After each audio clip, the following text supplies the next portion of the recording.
Last Corla, and I want to welcome this bill, first of all for its content, but also because it does provide us with an opportunity to have a wider discussion on public broadcasting, and the Minister has taken the opportunity, as has Deputy Dooley, and rightly so, to set out many of the challenges that we face. And there is no doubt, Minister, it's no secret that we have, whether you want to call it a crisis or huge challenges in public broadcasting that we have to face up to. And this plays out in many ways, including in funding, in production and indeed in broadcasting itself.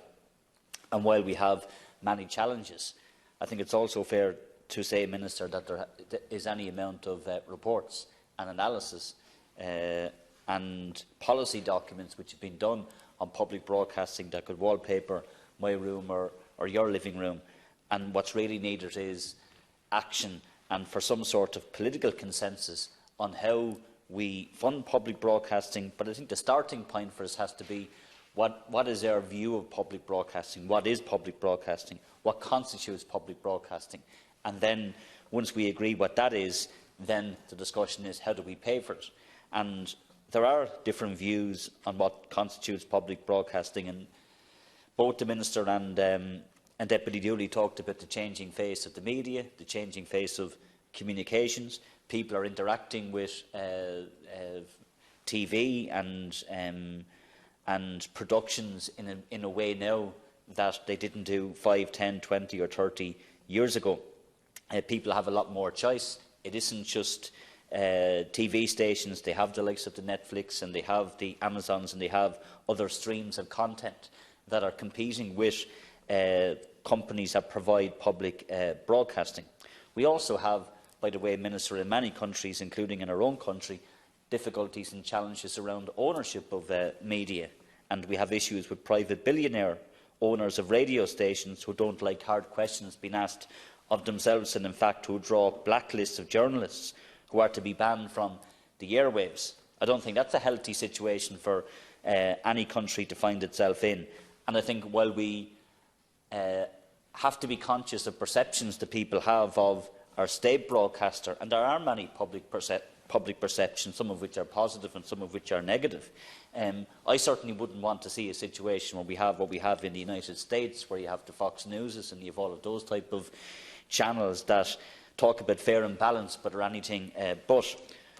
Public broadcasting and the responsibility that RTE has in terms of impartiality is central to underpinning, I think, the essence of public broadcasting. But I think it's also fair to say that local radio stations do likewise. And I can say, hand on heart, that the vast majority of the coverage that I get to communicate with the people that I represent is actually through my local radio station. We're privileged, those of us outside of Dublin, to have local radio stations and to have that forum and that platform to be able to have political discussion. So local radio stations provide huge public service and public broadcastings. They don't get paid for it. They don't get any subsidy in the way that RTE does, but they certainly do provide what many of us would see as a core public service. And I think many local and community radio stations do provide that service, but are struggling to survive, as are a lot of the print media. As we know, local newspapers as well are equally struggling to survive. And there are ways and means to help them. And I will deal with these in a moment. But in terms of the bill itself, Sinn Féin gives qualified support to it. We will support it, but we look forward at committee stage to tabling a number of amendments. The bill does a number of things, Minister. First, it amends and extends the power of the Broadcasting Authority of Ireland to impose a levy on certain broadcasters. It also allows the BAI to amend provisions concerning exemptions, deferrals and refunds. It provides for payment to the BAI of a portion of fees from television licences. It amends provisions concerning content provision contracts. It provides for schemes of grants for promotion of professional journalistic practices in certain sound broadcasters. And it amends the Copyright and Related Rights Act 2000. And if I can just take a number of these, Lascian Corla, if I can, in their turn. First, in relation to the broadcasting levy. In terms of the power, Minister, of the BAI to impose a levy on broadcasters, this levy, as with any levy or taxation, should be progressive and equitable. And while the bill does give the BAI extra scope to impose different levies on different types of broadcasters, It does seem from the wording that the BAI may not be compelled to actually do this.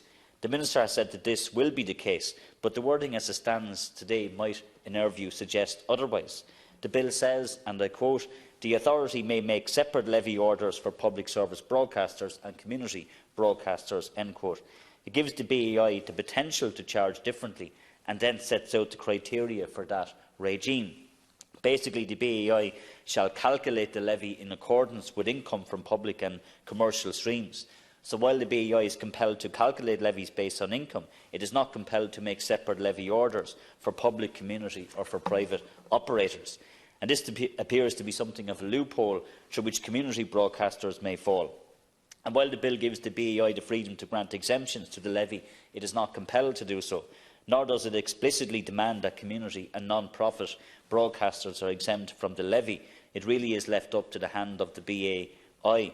A community broadcaster may apply for an exemption and the BAI may grant it, but nothing is guaranteed as far as we can see, Minister. And just as we have exemptions for low-paid workers in income tax, we should, in Sinn Féin's view, have the same for low-income broadcasters. It is counterproductive, in our view, Minister, to do otherwise. The same applies for local radio broadcasters, who operate on a different scale and playing field to RTE, to Virgin Media, to News Talk or to Today FM. Local radio brings a different angle to public broadcasting, one that complements RTE and not, in my view, opposing it. Again, this is just a concern that I have with the way the bill is written, and I look forward to committee stage where hopefully we can tease this out further.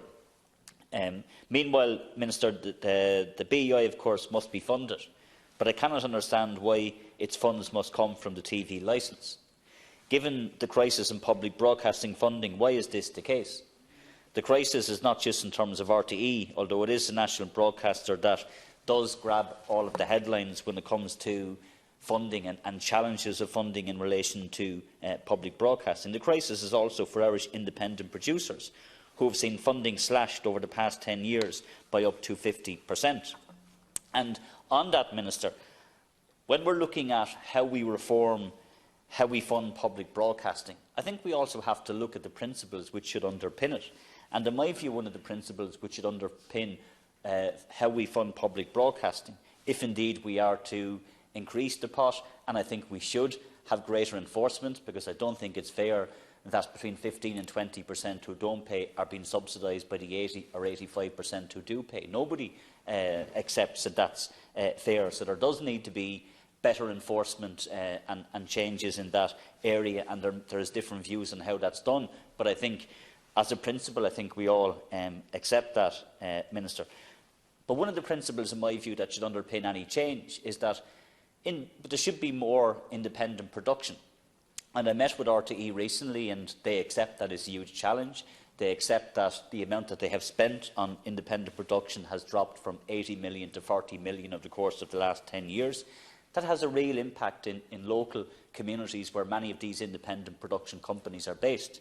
We have a number of them in my own constituency, Minister, that, again, I went out and looked at and saw at first hand the work that they do, and there are many of them across the country who do splendid work.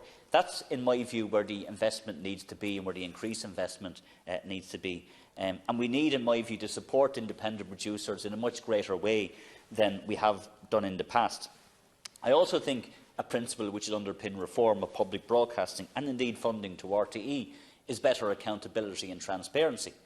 And while I recognise that obviously we have to protect the impartiality of RTE and its separation from political interference, which nobody would want to see, I think there is greater scope for accountability, Minister. The Secretary General of the Director General of the HSE is accountable to the Oireachtas in a way that the Director General of RTE is not. And I'm a member of the Public Accounts Committee, and we had last year the Secretary General of the Department come before us to explain to us the amount of money that transfers from the Department to RTE, wasn't in a position to answer any questions in terms of any transparency in relation to that transfer of money. There was not what you could constitute a proper service level agreement. There was a service level agreement of sorts, but different from what you would understand the service level agreement to be. But RTE are not in any way compelled to be held in any way accountable for the money that's spent. So my point is, when the ask from RTE is that we need more taxpayers' money, then surely the quid pro quo for that has to be better, and better accountability and better transparency, because everybody that spends taxpayers' money has to be fully accountable for that. And that's not just publishing reports. That's full public accountability in a way that we don't have at the moment either, Minister. I talked earlier about independent production in terms of the impact that it has, the positive impact that it has, and it has a knock-on effect in terms of jobs. It also has an effect in terms of exports. And we should not forget that well-produced radio and TV programmes can be and are sold around the world. The content made by many of our indigenous radio and TV producers should be one of our greatest exports, given the wealth of talent on this island. The fact that that it is not an issue as much of resources than anything else. Only last week the Taoiseach was in Los Angeles trying to drum up business for the film tax breaks we offer for international companies. This is just the application of our tax haven model to film production as far as we can see, Minister. The real growth, the real investment needs to be talent at home. We need to increase the funding that goes to independent production. And, you know, when we talk about public broadcasting, and I asked earlier, should we have a discussion on what constitutes public broadcasting? There are lots of programmes, and in fact, because of the challenges that RTE faces with its finances, there has been an increased amount of what you would call syndicated content coming from the United States and coming from Britain that might be cheaper to put on at certain hours.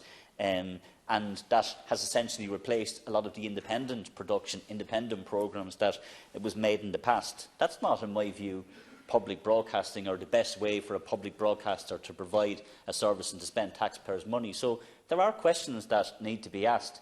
And I think there are greater challenges for RTE as an organisation as well that they need to face up to, Minister. And I know sometimes when this is raised, people raise the salaries at the top, and that is one of the issues. I don't think that if you were to change the salaries, the amount of money that would be generated would solve all the problems. Of course it wouldn't. It wouldn't solve the huge financial challenge that the organisation has. But perception is reality for a lot of people. When people do look at the six-figure sums that some of these presenters are on, availing then of companies that are set up to ensure that they don't pay proper income tax, and a portion of their money then is corporation tax, that does rile with people. And people do ask, well, if I'm paying taxpayers' money for this, it's not something that is conducive to them saying that they should pay more, or that there's an appetite then from the public. So we really do, Minister, have to look at it, not just from the point of view of doing the right thing, which we should. I value public services. I value public broadcasting. I don't think if you believe in public services that you then cannot support public broadcasting. I genuinely do support it, and I genuinely believe it has to be funded, and I genuinely believe that citizens and taxpayers have to make that contribution, because the opposite of that is it's in the hands of the private sector only, and that we don't have the plurality and we don't have the impartiality that we need to have in relation to public broadcasting. But I also accept, Minister, that there are perceptions that people have that need to be addressed. Some are not real, some are perceived, but some are real. And I think it is up to the organisation itself, I think, to deal with many of these challenges. Minister, there's a lot more that I can say in relation to the state broadcaster, but I would say that we had an all-party report that was published, I think, by the Communications Committee. It was last year that set out a broad agreement on what should be done. And I think it is a frustration then for not just RTE, but also for other radio stations and TV stations when they don't see those recommendations being implemented. And then they're asking the question then, why? What's holding us back? What is the difficulty here that's holding back all of us, including the government, from actually doing the right thing here to make sure that public broadcasting is on a sustainable basis? And I'd like the Minister maybe to be able to articulate some of that. I also want to deal, if I can, Minister, in the few minutes that I have left to deal with grants for journalists. There is one element of the bill that is easily welcome, and this is the provision to allow the BEI to approve a scheme or number of schemes for the provision of funds towards annual grants to be awarded to local or community-sound broadcasters for the purposes of supporting good professional journalistic practices and standards. Minister, the use of academia as the main route into journalism these days is a double-edged sword. This, coupled with the use of unpaid internships, has tended to privilege those who can afford to become journalists rather than those who want to become journalists. And in my view, we need more working-class voices providing content. The one place where this happens, of course, is in local and community radio, and these grants will aid that process. And I look forward to this scheme being rolled out across the state, including in my own county of Waterford. And these things do matter, Minister. Not everyone can afford not to work and not to get, or to work and not to get paid. The professional sectors are now cursed with this practice. And indeed, Minister, if I can make the point about the practice of employing people on if and when contracts, this has become more evident in this sector as well. That's not something that's good practice either. There was an independent report carried out into RTE which showed that there was a large volume of staff who should have been directly employed by the organisation but were on these if and when contracts, and that, I think, causes unease for people as well, Minister. And these are the things I'm talking about when I'm talking about quid pro quo and accountability. When taxpayers' money and huge amounts of taxpayers' money is being given to organisations, we should be able to set standards, and we should be able to accept things that are at least a base in terms of how they treat employees and the types of contracts that are put in place. Minister, in conclusion, I wish to say that although we will be supporting this bill, I think it can be improved.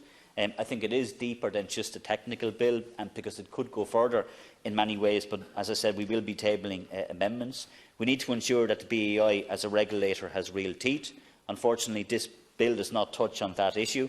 For example, in the past week, as I said earlier, Minister, we have seen that there is a blacklist in operation among certain radio stations. And if I can finish on that point, Minister, I think there should be universal condemnation across this House, including from government, that we have radio stations owned by a billionaire, owns a number of stations and owns a number of print media publications, that can take a decision to blacklist journalists because he doesn't like what they say about him or his company. I don't think that's an acceptable way for radio stations that, in my view, have obligations in relation to impartiality, and that makes it all the more difficult for those then, Minister, who don't engage in that and who then say to us, rightly so, whether it's a national radio station, a local radio station, or indeed even a private television company, we also provide an element of public service and we should be rewarded for it. Makes it very difficult for us to be able to say that's the case if you have companies like News Talk and other companies, Minister, that can blacklist journalists, because that to me isn't going to cut it when it comes to any changes that would be a benefit, I think, to all the others. So I think this was a welcome opportunity for us to have a wider debate on this. I would actually welcome the opportunity, because I am new to this brief, as the Minister knows, to meet the Minister on this issue specifically in relation to public broadcasting. I've met with Virgin Media, I've met with RTE, I've met with independent producers. I want this issue to be addressed in the best possible way that it can. I don't think there is acceptance from all parties, Minister, on what all the solutions are, but I would genuinely say to you, Minister, I would want or would request a meeting so we can discuss some of these issues as well. But I think this was a useful debate, and as I said, Minister, I'll be supporting the bill in principle, but with a caveat that we will be putting forward amendments in a number of areas.